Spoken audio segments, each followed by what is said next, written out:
여러분 안녕하십니까? 김항식입니다. 구급 공무원에서 특히 국어 문법을 준비하는 수험생 여러분들에게 도움이 될까 해서 마련해 보았습니다. 물론 경찰대 사관학교 가는 수험생 여러분이나 또 수능을 준비하는 고3 학생들에게도 많이 도움이 될 것입니다. 조금 전에 이야기한 구급 공무원 또 경찰대 사관학교 수험생들, 고등학교 재학생들 모두 같은 문법이니까요. 그러면 이제 반드시 출제될 수밖에 없는 와, 과에 대해서 이번 시간에 짤막하게 생각해 보려고 합니다. 여러분, 여기에서 깜짝 놀랄 만한 일이 벌어질 수도 있을 것입니다.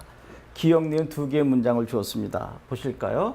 나와 너는 결혼했다 그랬을 때 여기 보겠습니다. 요 와, 받침이 없으면 와가 있고 또 받침 있으면 과겠죠. 책과 펜 그런다면 되겠죠. 그래서 이 대각선은 음운 환경을 구별짓기 위한 것이다. 음운 환경은 받침이냐 또 모음이냐.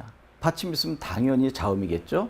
또 받침이 있느냐 없느냐. 없으면 당연히 모음이겠고 또 양성이냐 음성이냐에 따라서 어와 아로 나누게 됐을 때 대각선 긋는 것은 모두 다 음운 환경을 구별짓기 위한 것이다. 참고로 알아두시기 바랍니다. 이 음운 환경, 이 대각선을 긋고 이것은 무슨 기준이냐 하는 것이 70년대에 연세대학교에서 본고사로 출제됐었던 것입니다. 그 당시 연세대학교 본고사는 문법에 상당히 비중을 두었기 때문에 이렇게 아주 가까운 데서도 문제가 나올 수 있다는 거 참고해 두시고요. 이제 보실까요? 나와 너는 결혼했다 그랬을 때 여기서 나와 너는 그러면 A와 B는 그런 의미 아닌가요? 그때 요 와는 무엇일까 하는 것입니다. 이게 바로 접속조사라고 하는 것입니다. A와 B를 접속시켜주는 조사죠. 나와 너는 결혼했다. 그러면 부부다라고 생각하기 쉽죠. 당연히 부부죠. 나와 너는 철수와 영희는 결혼했다. 당연히 부부죠. 그 다음에 나는 이때 요 는을 지난 시간에 보조사라고 하는 것 해줬습니다. 은는 이가가 주격조사가 아니라 이가가 주격조사고 물론 뒤에 되다 아니다가 오게 되면 복격조사로서 보호가 된다는 것도 설명해 드렸는데 이때 는은 주격조사가 아니라 보조사로서 여기서는 주어 역할을 해준다 그랬죠. 나는 여기 이제 와가 나와 있습니다. 너와 결혼했다. 그랬을 때 여기 기억의 와와 니은의 와는 다릅니다. 이 기억의 와는 조금 전에 설명해 드렸던 것처럼 A와 B를 연결시키는 접속조사인데 여기에서 와는 누구누구와 함께라는 부사격 조사가 되는 것입니다. 그러니까 여기에서 나와 너는 이것을 주어라고 한다면 나는 너와 할 때 이 너와는 부사어가 되는 것입니다. 이해되셨나요? 그렇게 됐을 때 나는 너와 결혼했다 그러면 당연히 이것도 부부 아닌가요? 잘 생각해 보세요. 나와 너는 결혼했다 이것도 부부. 나는 너와 함께 결혼했다 그러니까 이건 당연히 부부죠. 그래서 이때는 문장의 의미를 정확하게 파악하는 문제가 나오게 되는 것인데 앞에 촬영하는 PD 선생님께서도 이거 저거 맞는데 무엇을 설명하려고 하나라고 궁금해할 것 같은데 이 기억이 문제가 되는 것입니다. 기억은 중의법이라고 해서 두 가지 이상의 의미를 내포하고 있다는 것입니다. 잘 보실까요? 지금 여기 여러 명이 있습니다. 초등학교 졸업한 지 한 20년 된 사람들이 있다. 그러면 어떻게 될까요? 30대 초반쯤 됐겠죠?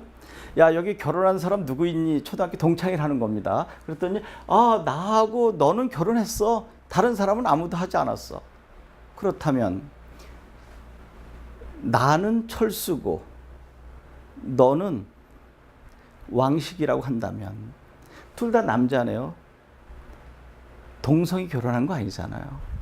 다른 사람은 결혼하지 않았는데 나하고 너는 결혼했고 기혼자고 다른 사람은 미혼자다라고 하는 의미를 갖게 되는 것이고요. 또 철수와 영희는 결혼했어 이 소리는 부부일 수도 있지만 다른 사람은 결혼 안 했는데 철수 결혼했고 영희도 결혼했어. 철수는 다른 여자와 영희는 다른 남자와. 그런 의미가 기억에는 들어있다는 것입니다. 그래서 요 와가의 접속조사는 그렇게 두 가지 의미를 내포하고 있기 때문에 요 하나의 문장 가지고는 부부인지 아니면 각각 다른 사람과 결혼했는지를 알 수가 없어서 이것은 반드시 문장 속에서, 즉 전체 글 속에서 문맥을 통해서 부부인지 각각 다른 사람과 결혼을 했는지를 알아맞혀야 되는 것입니다. 이런 것을 우리는 두 가지 이상의 의미를 가지고 있다. 그래서 중의적 표현을 가지고 있다는 것입니다. 이때 중의적 할 때 이 중은 여러분 이걸 쓰는 것입니다. 이게 무거울 중자가 아닙니다. 거듭 중복되어 있다는 것이죠.